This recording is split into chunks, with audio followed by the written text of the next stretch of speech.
नमस्कार. साताराच्या बातमीपत्रात मी गुरुनाथ तुमचं मनापासून स्वागत करतो. सातारचे भूमिपुत्र उपमुख्यमंत्री एकनाथ शिंदे यांची पहिलीच जाहीर सभा राजधानी साताऱ्यात होत आहे. गांधी मैदानावरती होणाऱ्या या जाहीर सभेकडे राज्याचं लक्ष लागून राहिलं आहे. जिल्हा परिषद राड्यानंतर पहिल्यांदाच उपमुख्यमंत्री एकनाथ शिंदे साताऱ्यामध्ये जाहीर सभेच्या माध्यमातून शिवसैनिकांना काय संबोधित करणार याकडे सर्वांचंच लक्ष लागून राहिलं आहे.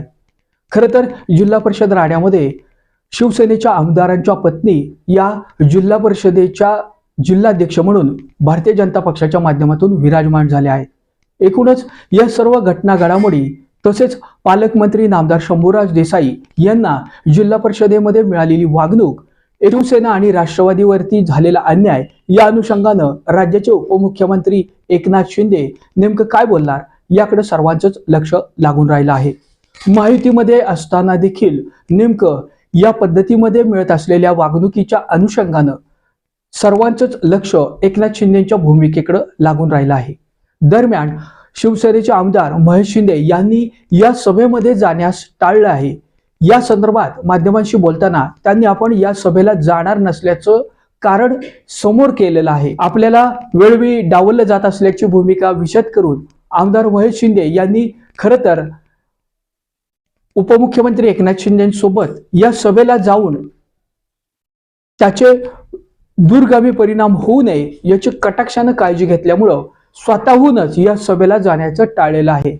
दरम्यान एका बाजूला आमदार महेश शिंदे यांनी सभेला जाणार नसल्याचे सूतोवाच केले, तर दुसऱ्या बाजूला साताऱ्यातील कट्टर शिवसैनिक एकनाथ शिंदेचा कट्टर मावळा राजीनाम्याचं पत्र देऊन आपल्याला विचारात घेतलं गेलं नसल्याची खदखद निलेश मोरे यांनी एका बाजूला देत असताना मुख्यमंत्री एकनाथ शिंदे हे आपले विठ्ठल आहेत, आपल्या विठ्ठलाचं दर्शन घेणार आहे, त्यांना सातारचा प्रसिद्ध कंदी पेढ्याचा हार देखील आपण घालणार आहोत अशी माहिती त्यांनी सातारावाशी बोलताना दिलेली आहे. राड्यानंतर महायुतीमधील घटक पक्ष असलेल्या शिवसेना आणि राष्ट्रवादीला मिळालेल्या भाजपच्या वागणुकीमुळे एकूणच राज्यामध्ये सातारा जिल्ह्यातील घटनांचे पडसाद उमटलेले आहेत. एकूणच या अनुषंगानं सातारा राजधानीमध्ये पहिल्यांदाच होत असलेल्या एकनाथ शिंदेच्या जाहीर सभेकडे सर्वांचंच लक्ष लागलेलं आहे.